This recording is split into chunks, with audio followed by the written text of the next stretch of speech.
Welcome to the May 2015 episode of Iowa City in Focus. I'm your host, Mary Bryant. This month, the Summer of the Arts gets underway with the first Friday night concert of the season on May 15th, just behind me here at the Weather Dance Fountain Stage in downtown Iowa City. On this month's episode, I'll talk with Lisa Barnes, Executive Director of Summer of the Arts, about what's planned for this summer and about some changes coming to Arts Fest.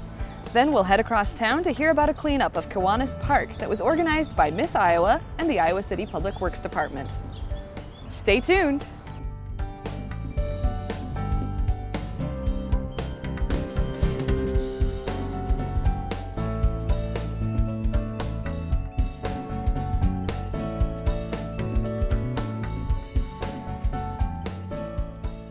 Today I'm talking with Lisa Barnes, the Executive Director of Summer of the Arts, and she's going to give us a preview of what is planned for the summer.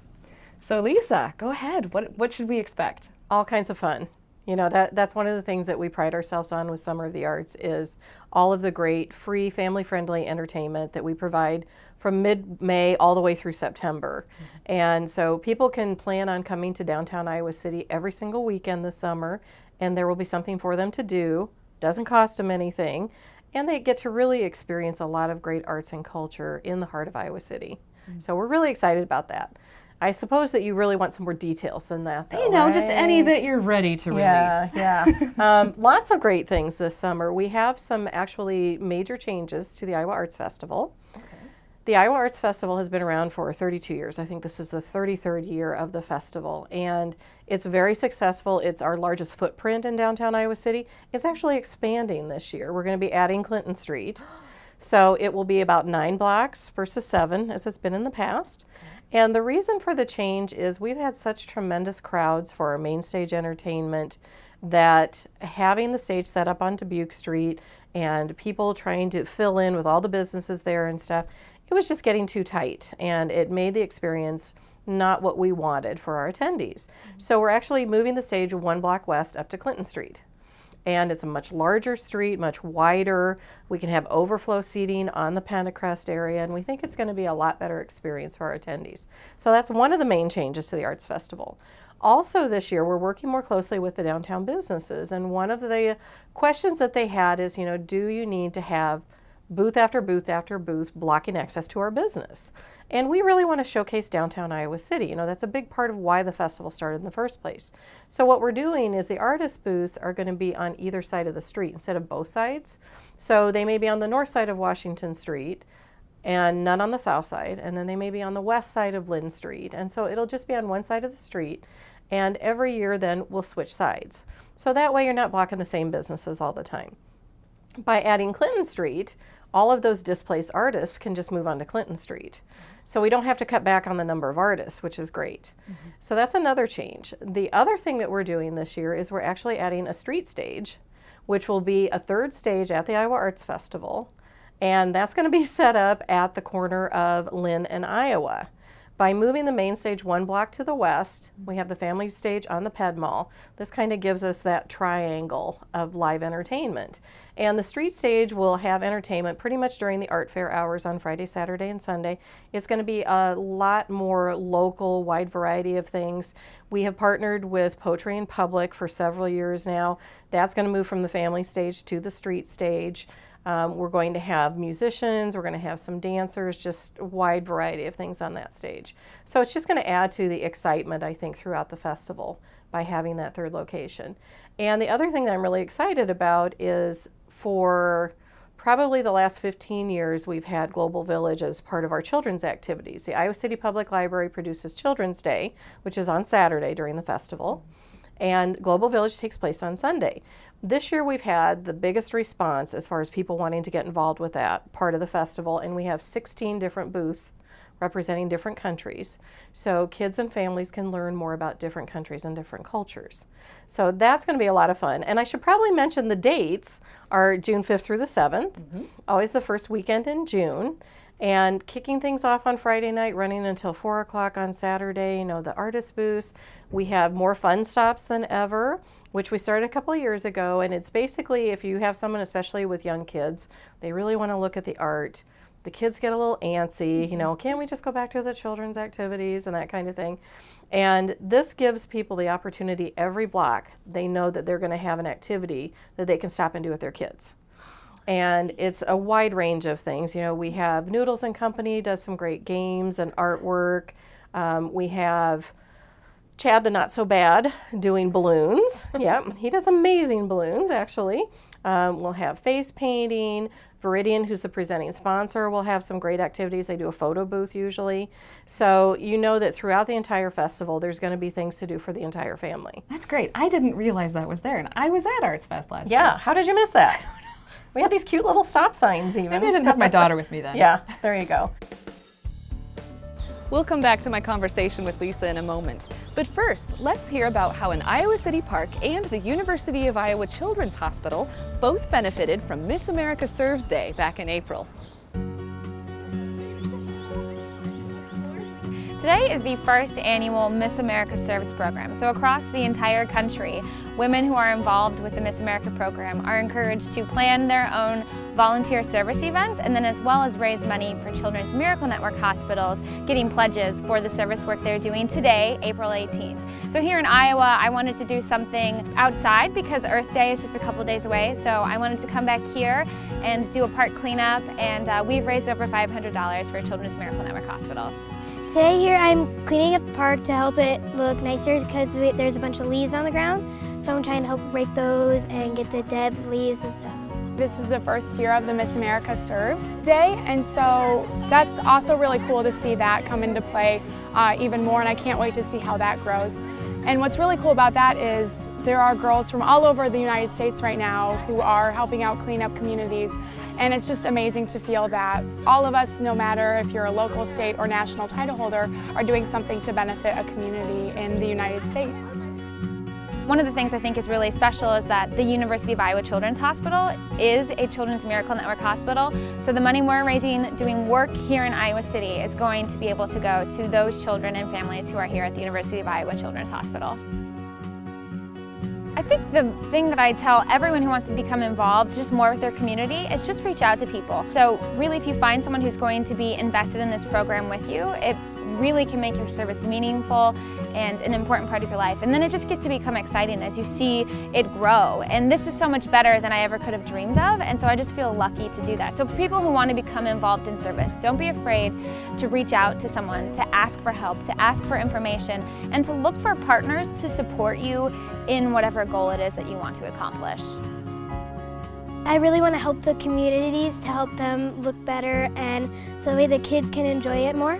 It doesn't have to be anything big. It could just be cleaning up a neighbor's yard, or it can be as big as cleaning up a park. It just, as long as you're doing something to help, it's just enough.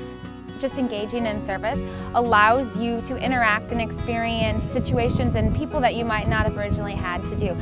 I've been in Iowa City for 4 years, but I've never been to Kiwanis Park, and so I think this is a prime example of how important service can be in connecting you to new areas, to new people in your life.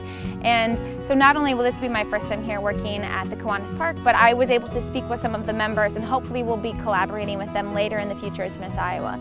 And so it's important just because it can lead you to so many different avenues and exciting experiences as well. It's very nice to be able to feel that you helped people's community, and I would really hope that you guys would do the same thing. I know that the people that come here are definitely benefiting from this work, but I would also say that Allie, myself, and Peyton are also benefiting from the work as well. Just coming out and helping out a community is such a rewarding experience. It's important because you feel a lot better when you know that someone can be enjoying it, and it's a good feeling to know that you helped them do that. I'm so thankful for everyone who supported us, especially Iowa City Public Works, the Kiwanis Club here, and the Iowa City community for welcoming us.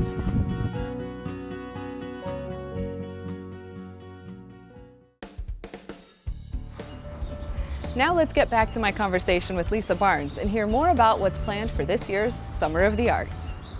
We are kicking off the Friday night concert series on May 15th. We're again partnering with Hancher, and they're bringing Inti Illimani is the name of the band, and they're refugees from Chile. So it's another world music type performance, and we're really excited about that. And then we have a lot of old favorites like the Fez will be back this year. We have Local on the Eights, which is a jazz band that will be performing. We're bringing back Winterland, which is a Grateful Dead tribute band that performed last year, and they were fabulous. City High, West High Jazz Ensembles will perform this year. And the big thing with the Friday Night Concert Series is the last concert on September 18th is actually moving off the Ped Mall. It's going to be a street block party. So we're going to be closing down Lynn Street in Washington at that corner and setting up a stage, and it'll be 2 to 3 bands. And we're doing this in partnership with the Iowa City Yacht Club, Gabe's, as well as the Englert Theater. So that'll be a lot of fun. Yeah. Movies this year, it's our 11th year. We kick things off on June 13th, so the weekend after the Arts Festival. First movie, Guardians of the Galaxy. We're thrilled with that. Great way to start things off. The last movie I can say is August 22nd, the Lego Movie. And then we have another kid's favorite, Frozen, that we'll be showing in the middle of the summer. Bring your daughter. Yeah. You're going to have to mark your calendar for that one. And then we have things like The Da Vinci Code. We're showing Mary Poppins this year. We're showing To Kill a Mockingbird, so we have a wide range of movies throughout the summer. Music I See again takes place indoors, our only indoor festival, June 17th through the 20th at Trinity Episcopal Church. It's chamber music and literature, Englert Theater on Friday night, children's concert on Saturday. The Iowa City Jazz Festival is celebrating its 25th year this year, and we're sticking with the Thursday through Saturday pattern, so it's July 2nd through the 4th.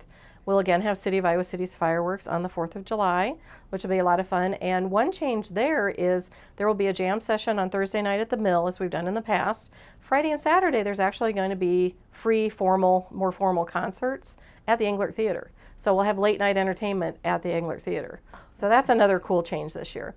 The last festival of our year, as far as our weekend festivals, is the Iowa Soul Festival. It's actually moving to August. We've been in September the last 2 years. It's moving to August 28th and 29th. Again, partnering with Hancher. They're bringing in Sharon Jones and the Dap Kings on Friday night. Still working on finalizing the lineup for Saturday, so I can't announce that yet. But we will have things going on throughout the year. We'll have the marketplace. We'll have Great Culinary Row featuring soul food. So we expect that that's going to be a lot of fun. And it's the weekend right after classes start. And so we think that that's going to work really well for a lot of people. So that's basically our summer. Every Basically, weekend. that's a lot. Yeah. I can't wait. Yeah, we're excited. So tell me, Lisa, are there any aspects of Summer of the Arts that you think maybe some people aren't aware of that you'd really like to point out? I think the biggest thing that people don't understand is that we are a nonprofit charity. We are a 501c3. We have a very small staff of 3 full-time and 1 part-time person. We rely very much on the community support in order to be able to provide all of these free festivals. You know, the money has to come from somewhere. And I think that a lot of people don't think about that and don't realize. They think we're part of the city or we're getting, major funding from someplace else. And with the arts, it's always challenging to come up with the money to be able to support this. But we bring in some tremendous entertainment, and we work very hard on a shoestring budget. We rely on about 600 volunteers a year to help put on all of these festivals. So that's very important too. Financial, time-wise, anything people can do to help support us. Okay, and where can they go to find out? Summerofthearts.org is our website, and as things are finalized with each of the festivals, you can just click on the festival button, get the complete schedule, click on the volunteer tab. If you want to volunteer, there's a lot of different opportunities. Be sure to check out summerofthearts.org for a complete listing of events and for updates as event schedules are finalized. And don't hesitate to look for opportunities to get involved and help out this great nonprofit organization. You can watch all of these segments again by visiting citychannel4.com/video or by turning to Channel 5 and calling in to Video on Demand. Also, we would like to know what city departments or programs you'd like to hear more about. Let us know by sending an email to info@citychannel4.com or by leaving a comment on the City Channel 4 Facebook page at facebook.com/citychannel4. Thanks for watching and keeping Iowa City in focus.